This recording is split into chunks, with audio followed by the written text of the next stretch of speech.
नमस्कार, आप देख रहे हैं आज तक। मैं हूं आपके साथ रोहित सरदाना। दोपहर के 3 बज रहे हैं और आज तक आपके लिए लेकर आया है किसान पंचायत। जी हां, देश का हर बड़ा मुद्दा जो इस देश के आम आदमी को छूता है, देश का हर वो मुद्दा जिस पर आपके मन में सवाल हो और आप जवाब चाहते हैं सरकार से, तो मंच बनता है आज तक।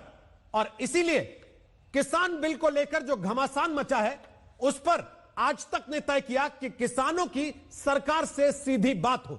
इसलिए आज तक आपके लिए लेकर आया है यह किसान पंचायत, जहां होंगे कृषि मंत्री नरेंद्र सिंह तोमर और दूसरी तरफ सवाल पूछने वाले होंगे देश भर के किसान। उनके मन में जो जो शंकाएं, जो जो डर इस किसान बिल को लेकर हैं, वो रखेंगे देश के कृषि मंत्री के सामने सीधे आज तक के मंच पर।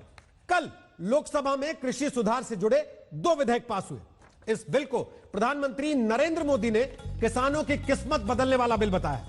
पीएम मोदी ने कहा कि आजादी के बाद किसानों को नई आजादी इस बिल से मिलेगी। लेकिन इस विधेयक पर मोदी सरकार को अपने ही पुराने सहयोगी की नाराजगी झेलनी पड़ रही है। केंद्रीय मंत्री और शिरोमणि अकाली दल की सांसद हरसिमरत कौर बादल ने कल देर रात कैबिनेट से इस्तीफा दे दिया। कांग्रेस भी इस बिल पर सरकार को लगातार घेर रही है। अध्यादेश के खिलाफ कई किसान संगठन सड़कों पर है। दिल्ली से अंबाला तक विरोध प्रदर्शन हो रहे हैं। भारतीय किसान यूनियन भी इस बिल के विरोध में खड़ी है।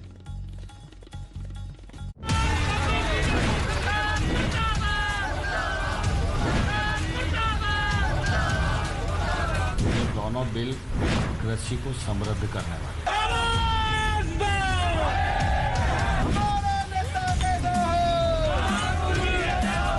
कहीं ना कहीं उनका भरोसा हम जीतने में नाकाम रहे हैं। कौन बनाता हिंदुस्तान? प्राइवेट प्लेयर से और एमएसपी से कोई ताल्लुक नहीं।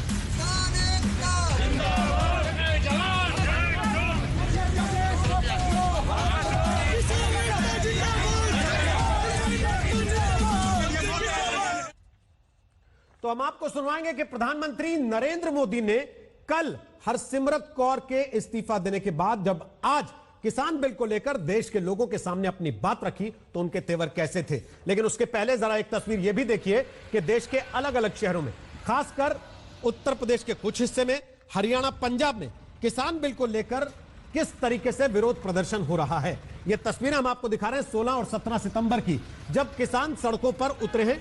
हरियाणा और पंजाब और एनसीआर का कुछ हिस्सा जिसमें गाजियाबाद शामिल है, वहां तक किसानों के विरोध प्रदर्शन की ये तस्वीरें दिखाई दी हैं। इसके पहले हरियाणा के कुरुक्षेत्र में जब किसानों ने विरोध प्रदर्शन करने की कोशिश की थी, तो उन्हें पुलिस लाठीचार्ज का भी शिकार होना पड़ा था, जिसको लेकर कांग्रेस ने हरियाणा और केंद्र दोनों में बीजेपी की सरकार पर तीखे सवाल उठाए थे।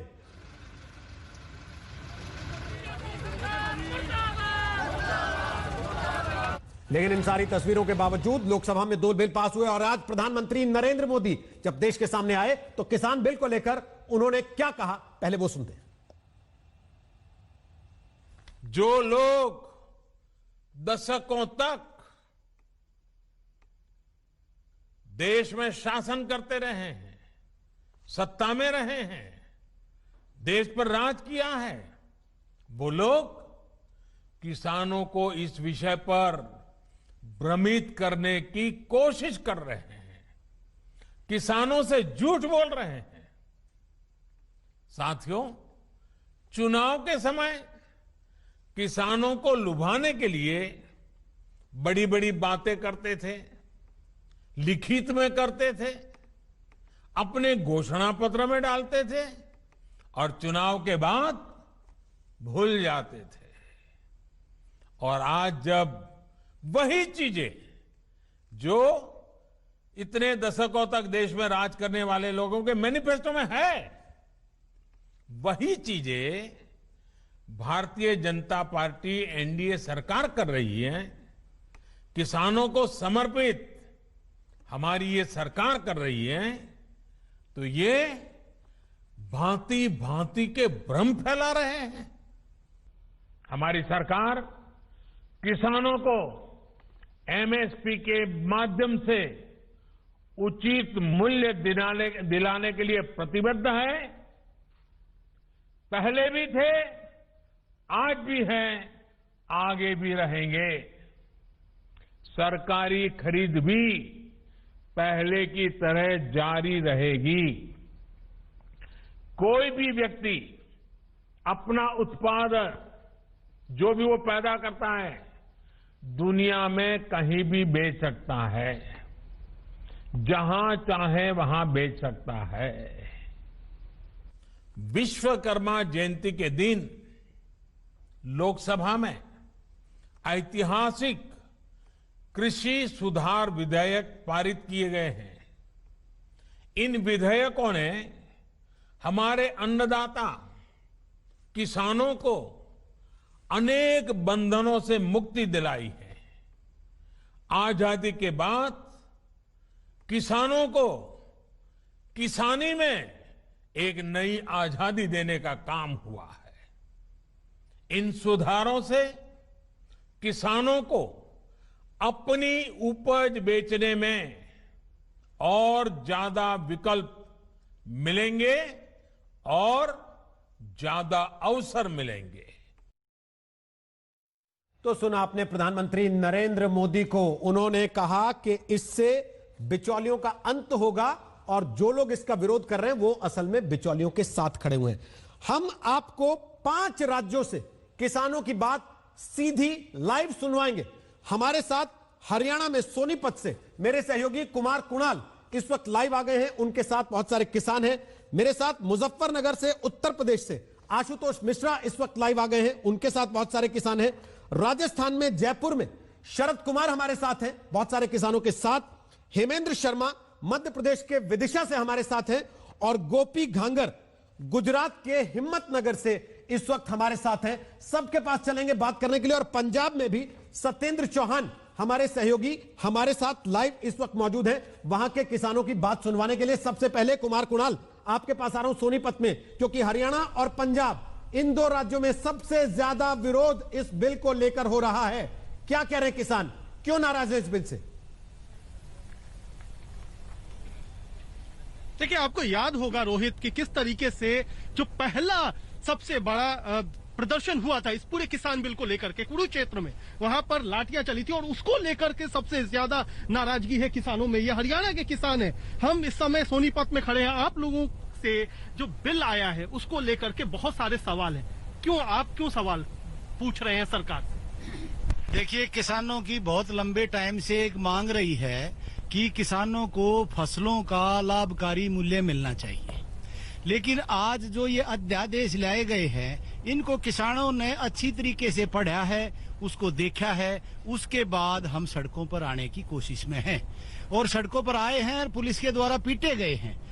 हम ये कहना चाहते हैं इस अध्यादेश के अंदर जो फसलों की खरीदने की गारंटी है वो सरकार अपने हाथ में ले, वो व्यापारी के हाथ में ना दे। लेकिन जो है सरकार की तरफ से प्रधानमंत्री खुद बोल रहे हैं, तो आप लोगों को अभी क्या शिकायत है? क्या लगता है कि प्रधानमंत्री जब खुद कह रहे हैं कि कोई भ्रम की स्थिति नहीं है? वो लिखित में चाहिए जी, हमको लिखित में चाहिए। 3 अध्यादेश है, 4था अध्यादेश लिखित में आना चाहिए कि भाई MRP पक्की हो जाएगी, जिससे किसान संतुष्ट हो जाएगा कि भाई हमें इसकी कीमत सही मिलेगी।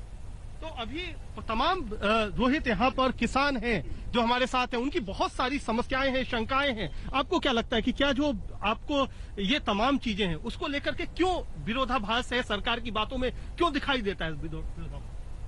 आज तक जो भी सरकार ने घोषणाएं की हैं, जो वादे करे हैं, एक भी सरकार ने आज तक पूरा नहीं किया है। सिर्फ ख्याली पुकाव बनाते हैं और लोगों को बहका लेते हैं। एक भी बात सरकार ने आज तक पूरी नहीं की, ना कोई स्वामीनाथन की, कोई कहीं पर भी किसी भी तरह की कोई भी सरकार अपनी तरह से गारंटी नहीं देती, खाली बात करती है। इसलिए हमने सरकार पर कोई विश्वास नहीं। बहुत सारी बातें, तो उसमें अच्छी भी बातें तो होंगी। मैं मानता हूँ, किसान सारे मानते हैं, हम मानते हैं। हम यहाँ इस टाइम पे खेत में ही बैठे हैं। इस बात पर हम धर्म से ये कह सकते हैं, प्रधानमंत्री बोले या कोई भी कृषि मंत्री बोले, जो चीजें आज इस अध्यादेश के अंदर दी गई हैं वो स्पष्ट नहीं है। स्पष्ट क्यों नहीं है कि उसमें उसकी फसल को खरीदने का गारंटी का कोई कानून नहीं है। पहले से कह रहे हैं वही रहेगा, मंडियां वही रहेंगी। मैं यूं कह रहा हूं फसल बाहर बिके या अंदर, लेकिन उसके पैसे के मिलने की गारंटी, उसके भाव की गारंटी, इस तरीके का एक कानून जो मिनिमम प्राइस सरकार कुणाल वापस आते हैं आपके पास। देखिए, जैसा हमने वादा किया आपने दर्शकों दर्शकों उससे से नीचे किसान पंचायत लगाई, ये बताते हुए कि कृषि मंत्री नरेंद्र सिंह तोमर हमारे साथ लाइव होंगे और किसानों की सीधी बात सुनेंगे और जवाब भी देंगे। नरेंद्र सिंह तोमर हमारे साथ आ गए हैं। स्वागत है नरेंद्र सिंह तोमर जी आपका आज तक पर। सबसे पहले धन्यवाद देश के किसानों की बात सुनने के लिए, आज तक पर आने के लिए और सवालों के सीधे जवाब देने को तैयार होने के लिए। स्वागत है आपका।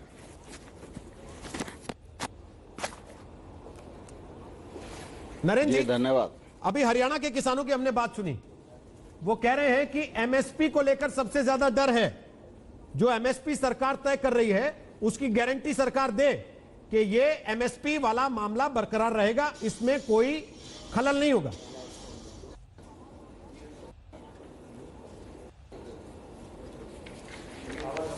मैं आपके माध्यम से सभी किसानों को यह आश्वस्त करना चाहता हूं कि प्रधानमंत्री नरेंद्र मोदी जी ने काम संभालने के बाद ही स्वामीनाथन साहब की रिकमेंडेशन को स्वीकार किया और किसानों की एमएसपी 1.5 गुना करने का फैसला किया। तब से लेकर आज तक लगातार एमएसपी बढ़ाई जा रही है। रबी की एमएसपी भी बढ़ाई गई और खरीफ की एमएसपी भी एक हफ्ते के भीतर हम लोग मंत्रिमंडल से मंजूरी दे देंगे। एमएसपी पर खरीद होती रही है, एमएसपी पर खरीद हो रही है और आने वाले कल में भी न्यूनतम समर्थन मूल्य पर खरीद होती रहेगी। इसमें किसी भी किसान को भ्रम में आने की जरूरत नहीं है। तोमर साहब, किसान ये कह रहे हैं कि ये बात लिखित में आ जाए, कहीं आप 3 बिल लाएं, एक चौथा बिल भी हो। अभी हरियाणा के किसानों ने ये मांग की है।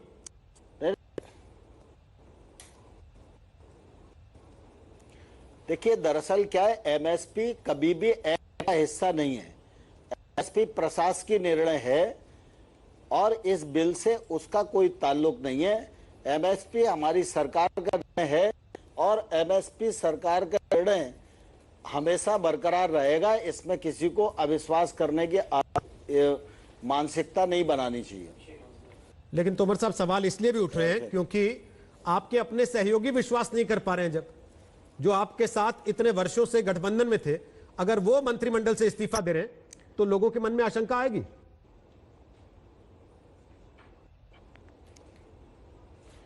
मैं किसान भाइयों और बहनों को आग्रह करना चाहता हूं कि लोकतंत्र में विरोध करने का अधिकार सबको है, लेकिन विरोध राजनीतिक दृष्टि से हर बिल का नहीं होना चाहिए। यह जो विधेयक आज प्रधानमंत्री नरेंद्र मोदी जी के नेतृत्व में लाए जा रहे हैं, यह किसान के जीवन स्तर में क्रांतिकारी बदलाव लाने वाले हैं। आज तक जो मंडी में व्यवस्था थी, उस व्यवस्था के अतिरिक्त भी किसान को आज़ादी मिल सके और वह अपने खेत, अपना घर, अपने वेयर हाउस से भी सीधा अंतर्राज्यीय व्यापार कर सके। इसके लिए ये विधेयक किसान को स्वतंत्रता देने वाले हैं। जहां तक विरोध का सवाल है, तो राजनीतिक क्षेत्र में राजनीतिक विरोध तो होता ही रहता है। जो लोग राजनीतिक और निजी स्वार्थों के चलते विरोध करेंगे, उनको मुझे कुछ नहीं कहना, लेकिन मैं इतना आश्वस्त करना चाहता हूं, ये विधेयक किसान के हित के लिए और किसान की उन्नति के लिए, कृषि को समृद्ध बनाने के लिए और किसान जो अभी तक मंडी की जंजीरों में जकड़ा हुआ था, उसको आजाद करने के लिए विधेयक है। किसानों को डर तो यही लग रहा है तोमर साहब कि मंडी सिस्टम ही खत्म ना हो जाए कहीं।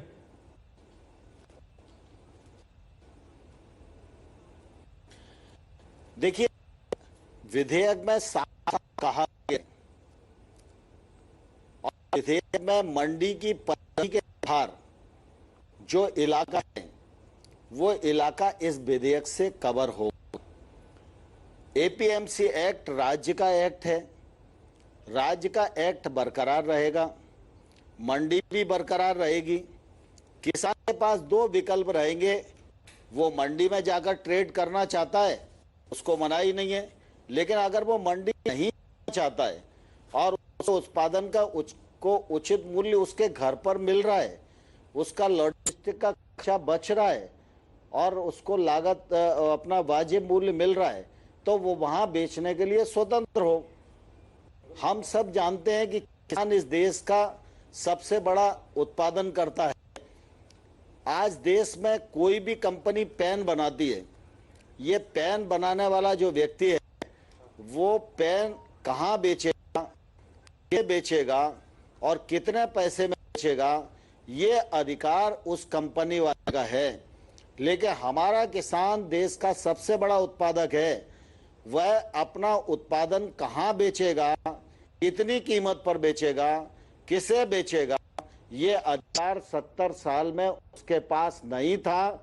मोदी जी के नेतृत्व में ये अधिकार किसान को दिया जा रहा है कि वो स्वयं कीमत तय करे और अपने पसंद के व्यक्ति को अपना उत्पाद बेचे। तोमर साहब, पंजाब लेकर चलते हैं आपको। पंजाब के किसानों की बात आपको सुनवाते हैं, उसके बाद मैं आपसे अगला सवाल पूछता हूं। किसानों की बात सुनवाने के बाद सत्येंद्र चौहान हमारे सहयोगी वहां पर लाइव मौजूद हैं। सत्येंद्र, पंजाब के किसानों को क्या कष्ट है, क्यों उनको यह बिल पसंद नहीं आ रहा? रोहित, देखिए, पंजाब के किसानों से तोमर साहब की बात भी कराऊंगा, लेकिन यहाँ पर ये दृश्य मैं दिखा रहा हूँ कि छोटी सी, जैसे ही हमने कहा, यहाँ पर तमाम किसानों की तादाद है, आड़ती भी हैं। और इस कैमरे को थोड़ा सा पीछे ले जाता हूँ तो दरअसल जो पूरी लड़ाई है वो किसान की पकी पकाई फसल इस कैमरे से हम आपको दिखा रहे हैं। ये वो फसल है जो उठकर यहाँ पर सीधे जिस जगह पर मैं खड़ा हुआ हूँ, कुछ अंतराल के फासले पर, ये देखिए, ये अनाज मंडी है। और किसानों का जो डर है, कहीं ना कहीं ये डर है कि मंडी का और खेत का जो रिश्ता है वो कहीं ना कहीं खत्म ना हो जाए। फिलहाल बहुत सारे किसान मौजूद हैं, किसान यूनियन से जुड़े हुए लोग मौजूद हैं, सरपंच मौजूद हैं। और पंजाब और हरियाणा, ये दोनों ही ऐसे राज्य हैं जहां पर इस अध्यादेश को लेकर कहीं ना कहीं कंफ्यूजन कहें, डर कहें, भ्रांतियां कहें, वो बहुत ज्यादा फैली हुई हैं। फिलहाल यहाँ पर हमारे साथ किसान यूनियन के भी लोग मौजूद हैं।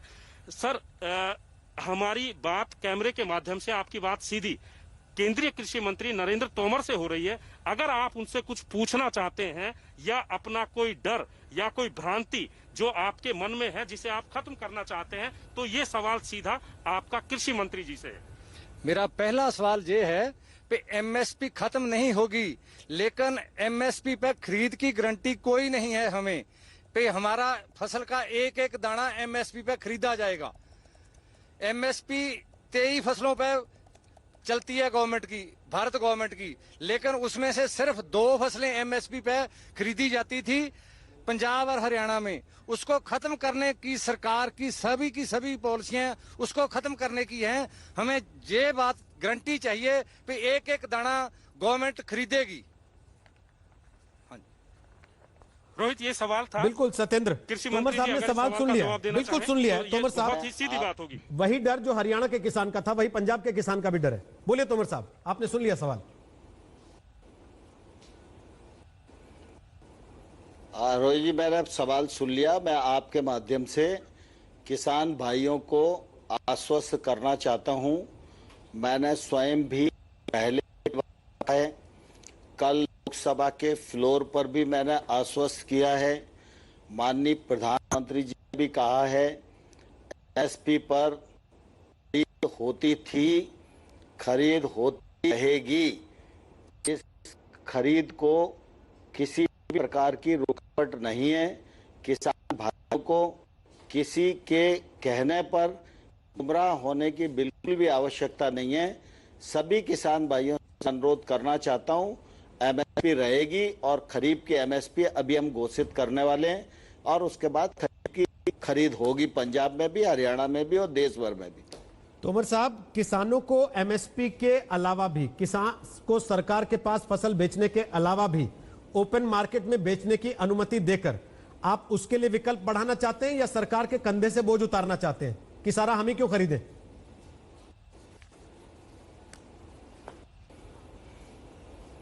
नहीं, देखिए, एमएसपी पर खरीद करने की प्रक्रिया 2 कारणों से बनी। एक तो किसान का उत्पादन उचित मूल्य पर बेच और दूसरा मार्केट संतुलित हो सके और निश्चित रूप से इसका फायदा किसानों को मिले। आपको ध्यान होगा स्वामीनाथन साहब ने रिकमेंडेशन की कि किसान को लागत का 50% मुनाफा मिला के एमएसपी घोषित किया जाना चाहिए। 10 साल तक यूपीए की सरकार थी। यूपीए सरकार चाहती तो इस रिकमेंडेशन को मान सकती थी। प्रधानमंत्री मोदी जी ने जब काम संभाला, प्रधानमंत्री नरेंद्र मोदी जी के नेतृत्व में लगातार इस बात की कोशिश की जा रही है कि हमारे देश की खेती समृद्ध हो और किसान की आमदनी दोगुनी हो। इसी दृष्टि से अगर आप देखेंगे तो चाहे देश में 10,000 एफपीओ बनाने का मामला हो, गांव और खेत तक इंफ्रास्ट्रक्चर के लिए 1 लाख करोड़ रुपए के पैकेज के इन्वेस्टमेंट का मामला हो, और चाहे एमएसपी पर लागत पर 50% मुनाफा जोड़कर एमएसपी घोषित करने का मामला हो, ये सारे निर्णय प्रधानमंत्री नरेंद्र मोदी जी के नेतृत्व में इस देश में लिए गए हैं। नरेंद्र मोदी जी की सरकार की स्पष्ट मान्यता है कि खेती समृद्ध होगी कि भारत समृद्ध होगा, और भारत को समृद्ध बनाना है खेती को मुनाफे में लाना पड़ेगा। इसलिए एमएसपी पर भी खरीद करना पड़ेगी, किसान को ओपन मार्केट भी देना पड़ेगा, किसान को उसके का 3 दिन के भीतर भुगतान हो जाए ये भी सुनिश्चित करना पड़ेगा। और इस एक्ट के माध्यम से हम इस बात की कोशिश कर रहे हैं, और जो निश्चित रूप से आने वाले कल में सफल होगी और इसका फायदा इस देश के किसानों को मिलेगा। पंजाब और हरियाणा के किसान को मिलेगा। पंजाब और हरियाणा के किसान बहुत ही मेहनत कश किसान हैं, उन्होंने हरित क्रांति में बड़ा योगदान दिया है और किसानों के हित में काम अपेक्षित है। मोदी सरकार उसमें कभी भी पीछे नहीं हटेगी, मैं आपको विश्वास देना चाहता हूं। ठीक, मैं इसको आगे एक सवाल और लूंगा सर आपसे, वो ये कि क्या किसान को या कृषि क्षेत्र को भी प्राइवेट प्लेयर के सामने सरकार एक तरीके से फेंक दे रही है? कुछ लोगों के मन में यह डर है। इसका जवाब लूं उसके पहले आपको मुजफ्फरनगर लेकर चलते हैं। हमारे साथ आशुतोष वहां पर मौजूद हैं। यूपी के किसान वो क्या कहना चाहते हैं आपसे, क्या सवाल पूछना चाहते हैं? आशुतोष आपको सुनवा रहे हैं। आशुतोष पूछिए, क्या सवाल पूछना चाहते हैं कृषि मंत्री से? रोहित, बिल्कुल उत्तर प्रदेश और खासकर पश्चिमी उत्तर प्रदेश और मुजफ्फरनगर जिला वो जिसे उत्तर प्रदेश के कहते हैं अनाज की राजधानी है ये, तो इस कटोरे में यहाँ जो किसान हैं उनके सामने भी सवाल यही हैं। और कृषि मंत्री अगर ये सुने कि दरअसल एमएसपी को लेकर के चिंता तो है ही, लेकिन 2 और फिक्र भी हैं जिसको लेकर किसान यहाँ चिंतित है। उसमें ये कि कॉन्ट्रैक्ट खेती का भविष्य क्या होगा, क्योंकि उसको लेकर कई राज्यों में किसानों पर मुकदमे की नौबत आई है। दूसरा, अगर भंडारण की स्थिति आप बहुत ज्यादा बढ़ाते हैं तो कहीं जमाखोरी को बढ़ावा ना मिल जाए, कहीं उससे महंगाई की स्थिति ना हो। अब से कुछ ही सेकंड में भारतीय किसान यूनियन के नेता राकेश टिकैत भी हमारे साथ जुड़ेंगे, लेकिन दिलचस्पी मैं कृषि मंत्री से चाहूंगा कि ये भी समझें कि इतने सवाल आखिर क्यों हैं, इतने संशय क्यों हैं कि जैसे उन्हें पता चला कि आप सवालों के जवाब देंगे, कई सारे किसान कोरोना काल में सोशल डिस्टेंसिंग का पालन करते हुए इस गांव में, सहावली गांव में हमारे साथ जुड़ गए हैं। तो सीधे इन किसानों का रुख करते हैं और एक एक करके सवालों कृषि मंत्री खुद सुन रहे हैं आपकी बात। जो शंकाएं हैं, जो सवाल हैं, उनमें एमएसपी को लेकर तो एक है, लेकिन उनका जवाब यह है कि देखिए सरकार उन हितों का ख्याल रखेगी। दूसरी जो सबसे बड़ी शंका है वो क्या है और उसके साथ समाधान क्या है? सबसे जो दूसरी समस्या है, जो इन्होंने व्यापारियों को अधिकार दे दिया कि आप फसल को कितना भी जमा कर सकते हैं और जब उसके वाजिब रेट ऊपर हो जाए, आसमान छूने लगे, तब आप उसको काला बाजारी जो जिसको हम पहले कहते थे, आप उसको मार्केट में निकाल सकते हैं। जब पहले राकेश टिकैत जी हमारे साथ जुड़ चुके हैं, भारतीय किसान यूनियन के नेता। कृषि मंत्री नरेंद्र सिंह तोमर जी हमारे साथ लगातार जुड़े हुए हैं, किसानों की बात भी समझ और उस पर जवाब भी दे रहे हैं। एमएसपी का मुद्दा आपने सुबह हमारे साथ उठाया था कि देखिए ये कैसे तय होगा। दूसरी बात है कि भंडारण के लिए बहुत सारे लोग आ जाएंगे तो जमाखोरी बढ़ेगी।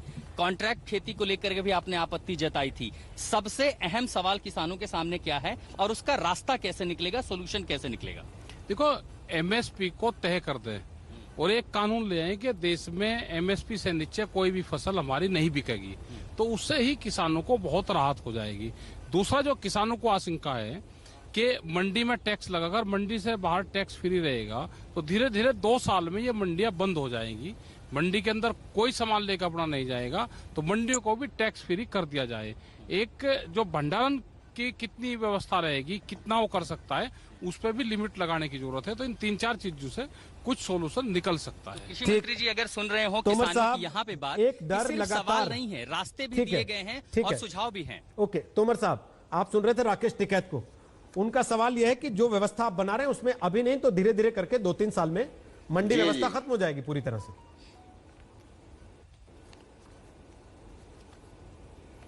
नहीं, राकेश भाई ने बहुत अच्छी बात कही, क्योंकि एक तो उन्होंने एमएसपी की बात कही, तो मैं पहले भी कह चुका हूं, एमएसपी के बारे में किसी को शंका नहीं होना चाहिए। एमएसपी कानून का हिस्सा पहले भी नहीं थी और आज भी नहीं है। इस विधेयक से एमएसपी का कोई लेना देना नहीं है। एमएसपी पहले एमएसपी पर होती रही है, आने वाले कल में भी होती रहेगी। अभी करीब के एमएसपी हम एक आध हफ्ते में मंत्रिमंडल से पास करके फिर 50% मुनाफा जोड़कर घोषित करने वाले हैं। दूसरा, राकेश भाई ने यह कहा कि जो स्टॉक लिमिट है उसको खत्म कर दिया है। मैं राकेश भाई को एक अनुरोध करना चाहता हूं कि कुल मिला के जब सरकार किसी चीज पर सजा कसती है तो उसी से इंस्पेक्टर राज का जन्म होता है, उसी में से लाइसेंस राज का जन्म होता है, उसी में से भ्रष्टाचार का जन्म होता है। सरकारों की हमेशा कोशिश रहती है हर चीज और हर व्यवस्था हाथ में रहे, लेकिन आज भारत सरकार ने अपने अधिकार को किया है। जब एसेंशियल कमोडिटी एक्ट आया था उस जमाने में खाद्यान्न का अभाव था और इसलिए ये आवश्यक थी कि ये एसेंशियल कमोडिटी एक्ट आए और वो हमारे स्टॉक लिमिट तय करें, जिससे कि देश में किसी प्रकार की अफरा तफरी ना हो। आज खाद्यान्न हमारे पास पर्याप्त ही नहीं, अधिशेष है, मतलब हमारे पास रखने की जगह नहीं है। तो ऐसी स्थिति में एक तरफ स्टॉक लिमिट, दूसरी तरफ अधिशेष खाद्यान्न उपलब्धता रखने के लिए स्थान नहीं। अगर हम ये स्टॉक लिमिट को हटाएं तो नया इंफ्रास्ट्रक्चर बनेगा, नए गोदाम बनेंगे, निवेश इसी के क्षेत्र में आएगा और से हम खाद्य पदार्थों को बाहर कर कोई इंस्पेक्टर नहीं आएगा, कोई लाइसेंस लेना पड़ेगा और किसी प्रकार के कानून का उल्लंघन नहीं होगा। जमाखोरी या कालाबाजारी होती है जब किसी माल का शॉर्टेज होता है। जब माल प्रचुर मात्रा में है, रखने की जगह नहीं है, तो कालाबाजारी जमाखोरी का तो सवाल नहीं उठता। दूसरा भाई कहना चाहता हूं कि जैसे पंजाब राज्य है, पंजाब राज्य में मंडी टैक्स 8% है, सब्जी पर भी 5% है और हम इस विधेयक के माध्यम से मंडी परिधि के बाहर का जो क्षेत्र है उसको ट्रेड के लिए अलाउ कर रहे हैं, अंतर्राज्यीय व्यापार के लिए अलाउ कर रहे हैं, किसी प्रकार का इस पर टैक्स नहीं लगा रहे हैं। जो खरीदार किसान से माल खरीदेगा वो 3 दिन के अंदर किसान को उसकी फसल के भुगतान करने के लिए बाध्य होगा। ये कानून में प्रावधान कर रहे हैं। ये सही है कि 2 मार्केट खड़े होंगे तो किसान के लिए एक तो प्रतिस्पर्धा का अवसर मिलेगा कि वो मंडी में जाए या मंडी के बाहर जाए, एक बात। दूसरी बात यह है कि मंडी में निश्चित रहती है जिसको सरकार लाइसेंस देती है वो मंडी में आड़त करता है, वही मंडी व्यापार करता है। आम व्यापारी तो मंडी में घुस नहीं सकता, आम व्यापारी में खरीद नहीं कर सकता। जब इस प्रकार ट्रेड होना शुरू होगा तो ये मंडी में अगर 50 व्यापारी लाइसेंसी हैं तो लाइसेंस वाले व्यापारी बाहर आकर की तादाद में ट्रेड करेंगे, और जब व्यापार में प्रतिस्पर्धा होगी, भाव में प्रतिस्पर्धा होगी, किसान बार्गेनिंग करेगा, किसान अपने उत्पादन का मूल्य पर अपना उत्पादन बेच सकेगा। यह बात तुमने ठीक कही। अगर केंद्र सरकार ने कृषि उपज व्यापार वाणिज्य अधिनियम के माध्यम से टैक्स को फ्री कर दिया है तो राज्य सरकारों को भी टैक्स फ्री कर देना चाहिए। अब राज्य सरकार का अपना कानून है, राज्य सरकार के अपने अधिकार हैं, राज्य सरकार अपने निर्णय कर सकती है। केंद्र सरकार संघीय के कारण राज्य सरकार पर कोई निर्णय थोप नहीं सकती। हम किसान विकल्प प्रदान कर सकते हैं, वो इन विधेयक के माध्यम से कर रहे हैं। मैं समझता हूं कि राज्य सरकार इससे सीख लेगी, में आय के स्रोत बढ़े, इस दिशा में वो आगे बढ़ेगी और कम करेंगी। जैसा तो समझता हूं उनकी सरकारें भी सुन रही होंगी। जिन सरकारों में मंडियों में मेरे दो सवाल हैं सर आपसे, मेरे दो सवाल हैं आपसे। सकेगा इस विषय को लेकर मेरे दो सवाल हैं आपसे। एक तो आपकी आवाज में थोड़ी सी तकनीकी गड़बड़ आ रही है, उसको हम दुरुस्त करते हैं। वापस लौटने के बाद मैं आपसे सवाल पूछूंगा, क्या सरकार ने तय कर लिया कि आड़ती की व्यवस्था को खत्म करना है पूरी तरह से? सरकार ने यह तय कर लिया।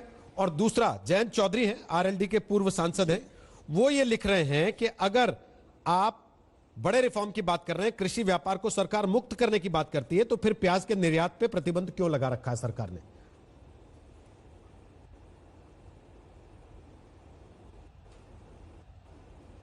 ठीक है, अभी वापस लौटता हूं सर आपके पास। बिहार के सोनपुर से हमारे साथ सुजीत झा आ गए, मेरे सहयोगी, उनके साथ कई सारे किसान हैं वहां पर, और राजस्थान के जयपुर में शरद कुमार हैं। तो एक एक करके उन दोनों की बात सुनवाते हैं। तोमर साहब, तब तक आपका ऑडियो भी दुरुस्त कर लेते हैं ताकि वो लोग भी आपकी बात सुन सकें। शरद कुमार, पहले आप बताइए, जयपुर के किसान, राजस्थान के किसान क्या कह रहे हैं, वो क्या पूछना चाहते हैं कृषि मंत्री से?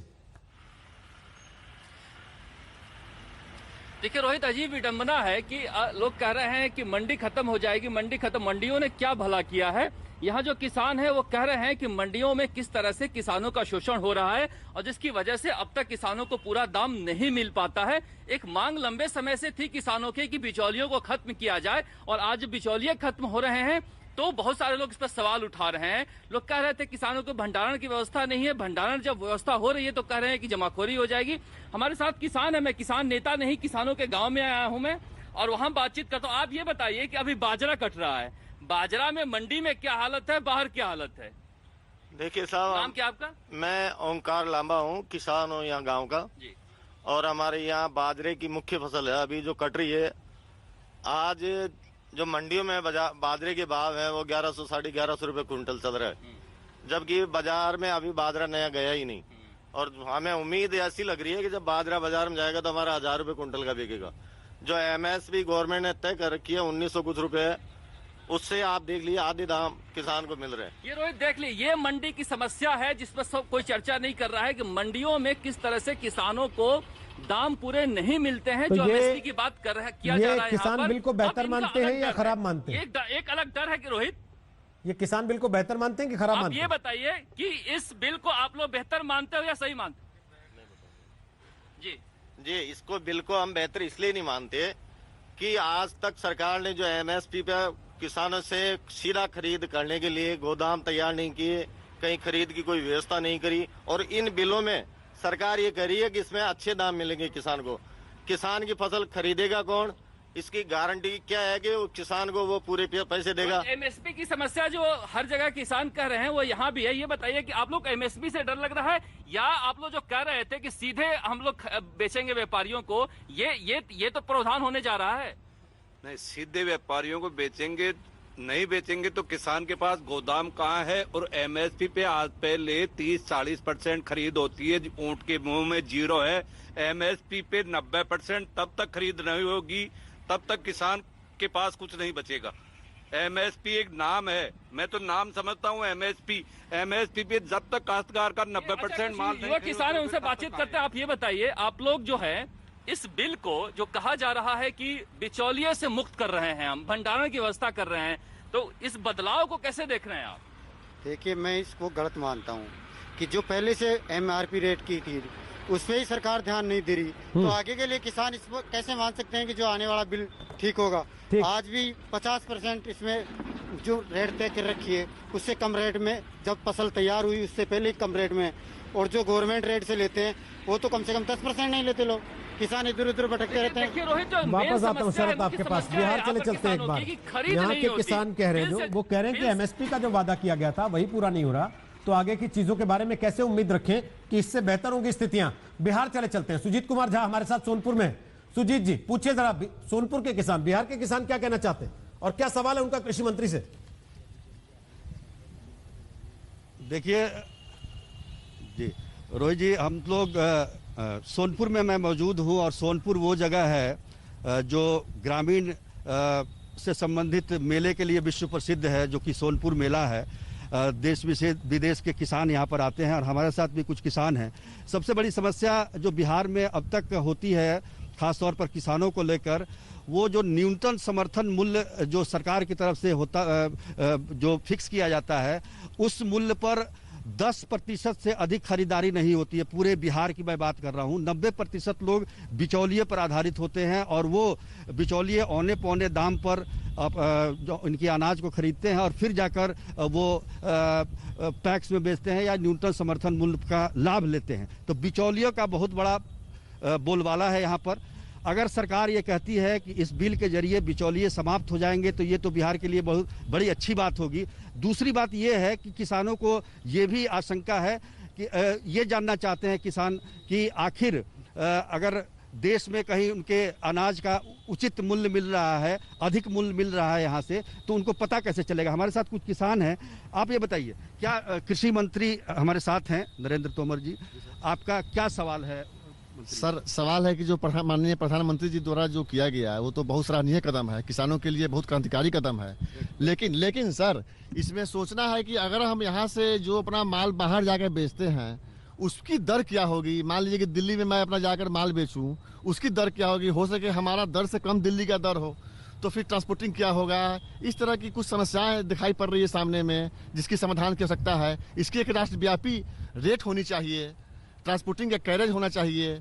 इस तरह की सारी व्यवस्था है, जो उसको दूर किया जाएगा तो ये बहुत सराहनीय कदम। ठीक, सुजीत जी वापस आता हूं आपके पास। इनका सवाल पहले तोमर जी से लेते हैं, जो उन्होंने सवाल पूछा। तोमर जी, वो बिल से खुश हैं, लेकिन वो ये कह रहे हैं कि आप हमको कह तो रहे हैं कि बाहर जाके बेच लो कहीं, लेकिन कैसे बेचे, और इसकी क्या गारंटी है कि बाहर हमको बेहतर दाम मिलेगा, और जो ट्रांसपोर्टेशन होगी, बाकी सारी चीजें होगी, उनका खर्चा, ये सारी चीजें कैसे तय होंगी?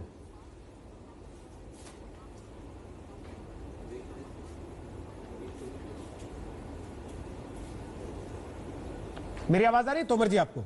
मैं बोलूं रोहित जी? जी, किसान बिहार के ये पूछ रहे हैं हेलो कि आप हमारे लिए बाजार खोल रहे हैं। हाँ, मैं जवाब दूं? हाँ, दीजिए जवाब, सुन रहे हैं वो आपकी बात।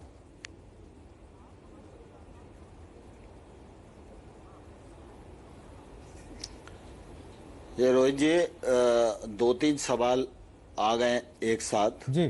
सामान्यतः एमएसपी के मामले में तो मैं बार बार कह चुका हूं कि एमएसपी के मामले में किसी को भी शंका नहीं रखना चाहिए, और जो एमएसपी घोषित की जाती है वो जारी रहेगी, और एमएसपी पर खरीद भी जारी रहेगी।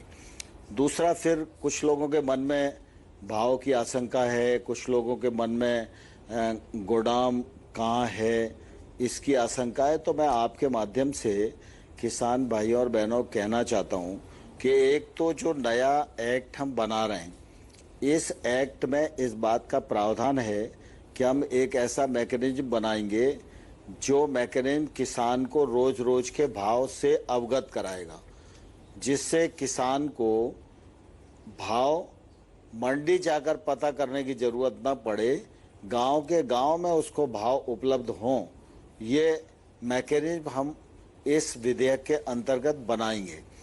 दूसरा, जो तकलीफें आज आ रही हैं, उन तकलीफों के अनेक कारण हैं। वो क्या है कि कृषि के क्षेत्र में निजी निवेश गांव और खेत तक नहीं पहुंचता है। हम लोगों ने लगातार इस बात की कोशिश की है कि देश में 86% छोटा किसान है। जो छोटा किसान है वो स्वयं भी निवेश नहीं कर पाता, और चूंकि वो अकेला किसान है इसलिए कोई बड़ा निवेशक भी उसके पास नहीं आ पाता। इसलिए मूल्य आश्वासन एक्ट, इसलिए कृषि उपज व्यापार एक्ट, और इसीलिए आवश्यक वस्तु अधिनियम में संशोधन, और इसीलिए 1 लाख करोड़ के इंफ्रास्ट्रक्चर फंड का प्रावधान, इसीलिए 10,000 एफपीओ पर 6,850 करोड़ रुपए का खर्चा। ये सब जब चीजें मिलेगी और ये राशि और ये निवेश जब गांव तक पहुंचेगा, किसान तक पहुंचेगा, तब निश्चित रूप से किसान को इसका फायदा मिलना शुरू होगा। ये क्रम मोदी जी ने सरकार में आने के बाद किया। आज तक कृषि के क्षेत्र में कभी भी 1 लाख करोड़ रुपए का निवेश हो जाएगा ये सोचा नहीं जा सकता था। और मोदी जी ने सिर्फ कहा नहीं, मुझे कहते हुए प्रसन्नता है, 8 जुलाई को मंत्रिपरिषद ने निर्णय किया था कि 1 लाख करोड़ रुपए का इंफ्रास्ट्रक्चर के लिए मंजूरी दी जाती है। और 9 अगस्त के दिन प्रधानमंत्री जी ने कार्यक्रम करके 1128 करोड़ रुपया लोगों को मंजूर करके दे दिया। आज 1500 करोड़ से ज्यादा डिस्पर्स हो चुका है। ये सहकारी समितियों के पास जा रहा है, ये एफपीओ के पास जा रहा है, ये स्टार्टअप के पास जा रहा है, ये कृषकों के समूह के पास जा रहा है। ये समूह दिल्ली और बंबई में नहीं है, ये समूह गांव में विकास खंड में बैठे हुए हैं। और जब ये 1 लाख करोड़ रुपया नीचे तक जाएगा तो बड़ी मात्रा में इंफ्रास्ट्रक्चर खड़ा होगा, और इंफ्रास्ट्रक्चर खड़ा होगा तो रोजगार के अवसर भी सृजित होंगे। नया विधेयक आएगा तो तमाम सारे नए इलेक्ट्रॉनिक प्लेटफॉर्म बनेंगे ट्रेड के लिए, जो रोजगार के अवसर सृजित करेंगे, किसान को सुबह शाम जानकारी देंगे। मुजफ्फरनगर का किसान बैठा है मुजफ्फरनगर में, वो कलकत्ता में भाव देख सकेगा, और कलकत्ता में बैठे हुए आदमी के साथ इलेक्ट्रॉनिक ट्रेड कर सकेगा। ये सुविधा इस एक्ट के माध्यम से हम देने वाले हैं। ठीक है, और ये बिना किसी टैक्स के होगी। ठीक है, लेकिन बड़ी चीजें जो 2 है सर। पहले मैंने एक सवाल पूछा था, क्या सरकार ने तय कर लिया कि आढ़ती अब खत्म कर देना है? आढ़त जैसा कोई बिजनेस अब नहीं होगा इस देश में, एक बात। और दूसरा, आप कह रहे हैं इलेक्ट्रॉनिक कर देंगे।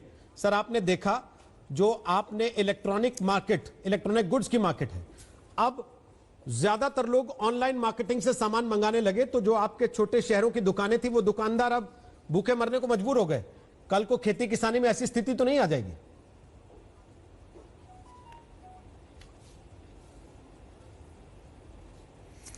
नहीं, मैं रोज जी आपको आश्वस्त करना चाहता हूं कि छोटे किसान और छोटे व्यापारी दोनों हमारे देश की ताकत हैं। जब अवसर मिलेगा, जब प्लेटफॉर्म मिलेगा, तो उनकी प्रतिभा सामने आएगी। भारत सरकार अपने विधेयक के माध्यम से किसी को समाप्त नहीं करना चाहती, किसी का अहित नहीं करना चाहती। हम इन विधेयकों के माध्यम से किसान के जीवन स्तर में बदलाव लाना चाहते हैं। हम इन विधेयकों के माध्यम से किसान की माली हालत सुधारना चाहते हैं। हम इन विधेयकों के माध्यम से खेती को उन्नत खेती बनाना चाहते हैं, इसलिए विधेयक लेके आए। ठीक है, अखिलेश यादव कह रहे हैं कि ये किसानों को उद्योगपतियों के हवाले कर देने वाला बिल है, लेकिन गुजरात के किसान इस पर क्या सोचते हैं? गोपी के पास चल रहे हैं, वो आपको बताएंगे गुजरात के किसान आपसे क्या पूछना चाहते हैं। गोपी फटाफट पूछिए, गुजरात के किसान क्या पूछना चाहते हैं, जल्दी से। बिल्कुल बिल्कुल रोहित, आपको बता दूं कि यहाँ पे एमएसपी के साथ साथ किसानों के लिए अगर कोई समस्या है तो वो कॉन्ट्रैक्ट फार्मिंग की समस्या है। हमारे साथ ये सारे किसान यहाँ पे मौजूद है, उन्हीं से बात करते हैं। ये बताइए, हमारे साथ कृषि मंत्री मौजूद है नरेंद्र सिंह तोमर, उनसे अगर आप सीधा सवाल पूछना चाहते हैं तो क्या चाहेंगे और कॉन्ट्रैक्ट फार्मिंग का क्यों आप लोग विरोध कर रहे हैं? पहले तो मैं आज तक को धन्यवाद करना चाहता हूं कि आम किसान की बात वो सीधे कृषि मंत्री से करा रहे हैं। तो मेरा इनसे एक ही निवेदन है कि जो ये नया एक्ट लाने जा रहे हैं तो उसमें एक बात जोड़ दें कि जो वो खरीद करेंगी, जो कंपनियां मतलब मंडी के बाहर जो भी खरीद फरोख्त होगा वो स्टार्ट होगा एमएसपी से। एमएसपी से नीचे नहीं खरीदा जाएगा। बस ये एक लाइन जोड़ दे तो ये किसानों के लिए अच्छा है। अगर ये नहीं करते हैं तो ये हर हाल में किसान के लिए बुरा है। लेकिन कॉन्ट्रैक्ट फार्मिंग का क्यों विरोध कर रहे हैं? कॉन्ट्रैक्ट फार्मिंग कुछ साल पहले, 2 साल पहले की गुजरात की बात है। पेप्सी कंपनी ने FC5 सीड्स किसानों को दिया था और उसके चलते किसानों पर पेप्सी ने 8 से 10 किसानों पर करोड़ों रुपयों का जुर्माना अदालत में दाखिल किया था। तो जो किसान 1 करोड़ में कितने शून्य लगते हैं वो नहीं पता, वो कैसे ऐसी कंपनियों से लड़ेगा, ये होगा। और छोटे छोटे जो किसान हैं वो किसानी कर नहीं पाएंगे और अपने ही खेत में खुद खेत मजदूर बन के रह जाएंगे। बिल्कुल, दूसरे किसान मौजूद हैं। ये बताइए वापस सर आते कि हैं, आपकी महाराष्ट्र भी चलना है जरा। महाराष्ट्र में औजार में पंकज खेल करें, वो क्या कह रहे हैं? पंकज, महाराष्ट्र का किसान क्या कहना चाहता है कृषि मंत्री से? पूछिए फटाफट। रोहित, मैं पुणे के पास 100 किलोमीटर जुन्नर इस तहसील में हूँ और यहाँ पर मेरे साथ वो किसान है जो कि प्याज की फसल करते हैं, टमाटो की फसल करते हैं और कुकम्बर की फसल करते हैं। तो हमारे साथ ऐसे यहाँ पे किसान है, उनसे बात करेंगे। कृषि मंत्री से आप सीधे बात कर रहे हो, क्या सवाल रहेगा आपका? जो 3 विधेयक उन्होंने लाए हैं, बिल्स लाए हैं, उससे आप कृषि मंत्री जी को आप क्या सवाल पूछेंगे? मैं सुनील कौड़े तहसील जुन्नर से बोल रहा हूँ। मैं कृषि मंत्री जी से पूछना चाहता हूँ कि ये जो आप तीनों बिल ला रहे हैं, इनका इम्प्लीमेंटेशन कब तक होगा? ये क्या डेडलाइन रख रहे हैं? ठीक है, वापस आते हैं। तोमर साहब सुन रहे हैं, कृषि मंत्री से ये बात पूछना चाहते हो। एक तरफ साहब आप कब तक इन बिलों का इम्प्लीमेंटेशन होगा, और दूसरा जो पिछला सवाल था कि क्यों नहीं एमएसपी को मिनिमम निर्धारित कर देते कि किसान कहीं बाहर भी बेचेगा तो उससे कम दाम पर उसकी फसल नहीं बिकेगी। तोमर साहब, 2 चीजें।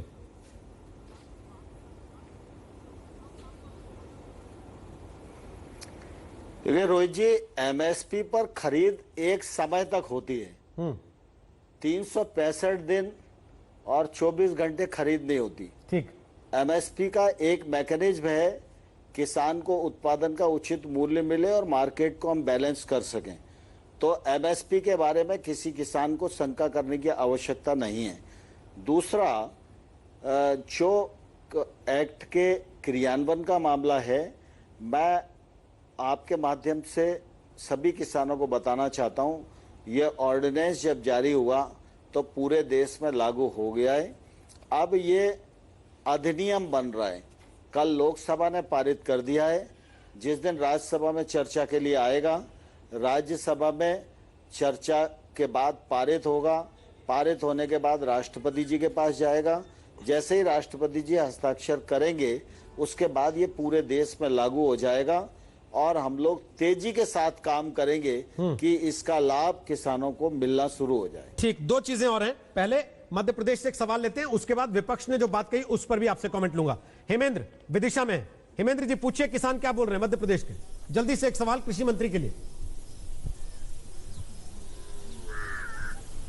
जी देखिए, मध्य प्रदेश में भ्रम की स्थिति बनी हुई है जानकारी के अभाव में, क्योंकि लोगों को ज़्यादा मालूम नहीं है कि इस जो सरकार लाई है ये विधेयक, इससे क्या फ़ायदा होने वाला है, क्या नुकसान होने वाला है। लेकिन मोटा मोटी जो बात है कि न्यूनतम समर्थन मूल्य रहेगा, आपके पास मार्केट ज़्यादा होगी, खुले बाजार में आप बेच सकेंगे और उसके अलावा मंडियां भी रहेंगी, ऐसा कृषि मंत्री कह रहे हैं। तो अब भ्रम की स्थिति थोड़ी कम हुई कि नहीं हुई, और आप क्या पूछना चाहते हैं केंद्रीय कृषि मंत्री से? सर, हमें ये डर लगा हुआ है कि सर मंडियां बचेंगी या नहीं बचेंगी, सर कहाँ बेचने जाएंगे, और ये न्यूनतम समर्थन मूल्य नहीं रहेगा तो सर ये कंपनियां अपने मनमाने ढंग से खरीदेंगे गेहूं भी या कुछ भी फसल हम उत्पादन करेंगे, सर उसका डर हमें सता रहा है सर। देखिए रोहित, एक डर की स्थिति भी जरूर यहाँ पे मध्य प्रदेश में किसान बता रहे हैं कि डर की स्थिति है, और वो इसलिए डर की स्थिति है विदिशा के किसान ने, वो तोमर जी से मैं अभी पूछ लेता हूं। साथ साथ जरा शिवसेना के नेता संजय राउत का एक बयान भी तोमर जी आपको सुनवा देते हैं, जो उन्होंने अभी अभी दिया है। वो कह रहे हैं सरकार को शरद पवार से बातचीत करनी चाहिए, सलाह लेनी चाहिए, एनडीए में सब कुछ ठीक चल नहीं रहा। जरा सुनवाते हैं आपको क्या कहा संजय राउत ने। एनडीए के पुराने घटक दलों में से अकाली दल ने कल सरकार के अंदर से मंत्री पद से इस्तीफा दे दिया हरसिमरत कौर बादल ने, और वो भी किसानों के मुद्दे पर। जब सरकार ये कहती हो कि वो किसानों की हितों की बात करती है, उसका हर काम जो है किसानों के लिए होता है, और अकाली दल ये कह रहा है कि जो बिल लाए गए हैं वो किसानों के हितों में नहीं, उनसे उनका अहित हो जाएगा, नुकसान हो जाएगा। देखिए, हर सरकार, हर नेता जब दिल्ली में आता है तो किसानों के हित की बात करता है।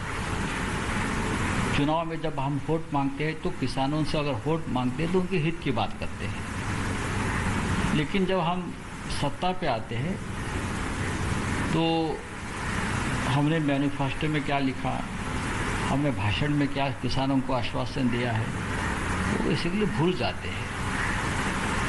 महाराष्ट्र में हमने किसानों को कर्ज मुक्त कर दिया, जो हमारा।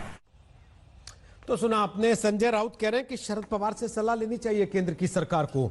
तोमर साहब, दो चीजें, एक, क्या सरकार ने बिल लाने के पहले किसानों को विस्तार से चीजें बतानी नहीं चाहिए थी कि क्या आपके डर हैं और कैसे उनको दूर करेंगे हम?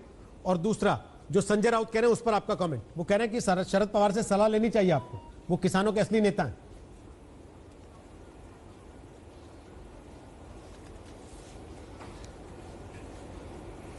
हाँ रोहित जी, ये बात ठीक है, क्योंकि जब राज्यसभा में बिल जा रहा है तो निश्चित रूप से हम सब लोग संजय राउत जी से भी बात करेंगे, पवार साहब से भी बात करेंगे, बाकी जो दल के नेता हैं उन सबको रिक्वेस्ट करेंगे, उनके मन में अगर कोई शंका है तो उसका समाधान करेंगे। और इसमें सरकार को कोई संकोच नहीं है, और सरकार बहुत ही साफ नीयत से बिल को लेकर आई है, और ये बिल पूरे के तरह से किसानों के हित में है और किसानों की माली हालत सुधारने वाले हैं। इसलिए हमको इस मामले में कोई हिचक नहीं है। जिनको राजनीति करना है वो राजनीति कर सकते हैं, लेकिन जिनको किसान का हित करना है वो किसान के हित में सोच सकते हैं। भारत सरकार नरेंद्र मोदी जी के नेतृत्व में किसानों के हित के लिए प्रतिबद्ध है और रहेगी। इन कानूनों के माध्यम से भी किसानों की दशा और किसानों की दिशा सुधारने का हम पूरा ईमानदारी से प्रयत्न कर रहे हैं। बहुत बहुत शुक्रिया नरेंद्र सिंह तोमर जी, केंद्रीय कृषि मंत्री, आज तक पर आने के लिए। ऐसे वक्त में जब किसान बिल को लेकर पूरी तरह से राजनीतिक घमासान मचा हुआ है, ऐसे वक्त में जब किसान सड़कों पर है, ऐसे वक्त में जब किसान के मन में बहुत सारी आशंकाएं हैं, आज तक कृषि मंत्री को मंच पर लेकर आया और साथ में देश के अलग अलग राज्यों के किसान एक साथ इस मंच पर आए ताकि सीधे कृषि मंत्री से वो अपने सवाल पूछ सके। एक छोटा सा ब्रेक ले रहे, लेकिन देश दुनिया की खबरों के लिए आप देखते रहिएगा आज तक।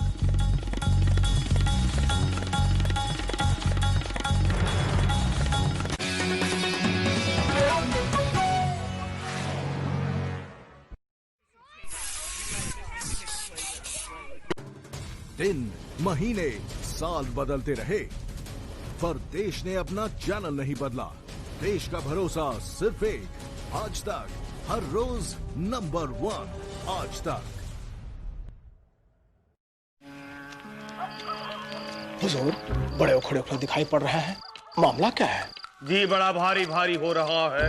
किसी कैदी को उठा लाएं, उसे 2-4 लात मारेंगे तो आपका जी हल्का हो जाएगा। नहीं नहीं, कहीं मार मुरा गया तो खामखा। हुजूर, कीड़े मकोड़े हैं। पगले, आज तक वालों ने हमारे खिलाफ काउंटर एनकाउंटर कर दिया है। पता लगा लिया है कि कल एनकाउंटर में मारे गए लोग नामी डकैत नहीं, बल्कि मासूम, बेनाम और अनजान दर्जी, तांगे वाला और रसोईया थे। और ये कि इस साजिश में मुरारी भी मेरे साथ शामिल था। हाँ, मुरारी बोलती क्यों बंद हो गई? पोपट जब आंखें खुलती है तो बोलती बंद हो ही जाती है। मैं सरकारी गवाह बन जाऊंगा। मैं भी। और मैं। आंखें खोल दे, आज तक सबसे तेज। आसान नहीं है जनता का भरोसा 20 साल तक जीतना, क्योंकि सच और इंसाफ जिद है हमारी। खबर के लिए आज तक, अफवाह के लिए कोई नहीं। मुद्दे बदले, सरकारें बदली, मामले बदले, पर खबरों के लिए देश ने अपना चैनल नहीं बदला। देश का भरोसा सिर्फ एक, आज तक, हर दिन, महीने, साल, नंबर 1 आज तक। आसान नहीं है जनता का भरोसा 20 साल तक जीतना, क्योंकि सच और इंसाफ जिद है हमारी। खबर के लिए आज तक, अफवाह के लिए कोई भी।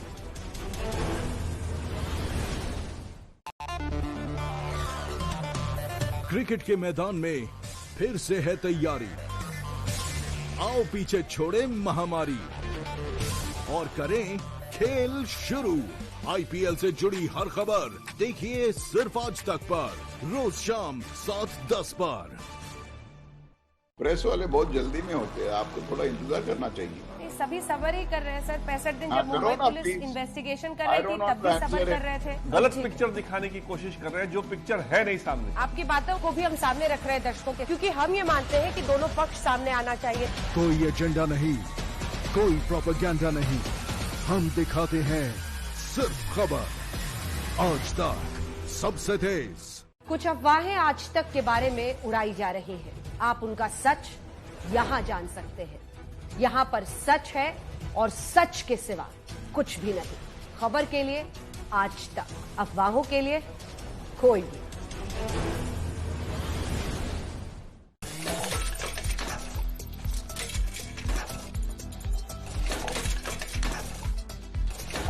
केश कांति, बालों का झड़ना, सफेद होना, रूसी आदि की समस्याओं का संपूर्ण समाधान पेश करते हैं हेडलाइंस। सह प्रायोजक राज सुपर व्हाइट सोप, नीली टिकिया के मुकाबले दाग निकाले, गले कम राज सुपर व्हाइट। जॉली तुलसी 51 ड्रॉप्स जो इम्यूनिटी बढ़ाने के लिए लैब टेस्टेड है। जगत herbal vegetable and food wash करे 100% जर्म और वैक्स फ्री। ट्रैक्टर ब्रांड का डोमिनेंट कर दे बीपीएच को चारों खाने चित। IMC श्री तुलसी अपनाएं, इम्यूनिटी बढ़ाएं, स्वस्थ जीवन पाएं। ला ब्यूटी का medicated surface cleaner kills 99.99% germs. MDH biryani masala, असली मसाले सच सच। MDH थकान मिटाएं, एनर्जी और इम्यूनिटी बढ़ाएं। Body rich capsules and syrup. My Fair face wash, रूप संवारें, त्वचा निखारें। सिम्को ऑक्सीवेदा हैंड वॉश, हर बार स्वच्छ और सुरक्षित हाथों के लिए। पेट सफा आयुर्वेदिक चूर्ण, पेट सफा हर रोग दफा, दर्द और सूजन के लिए।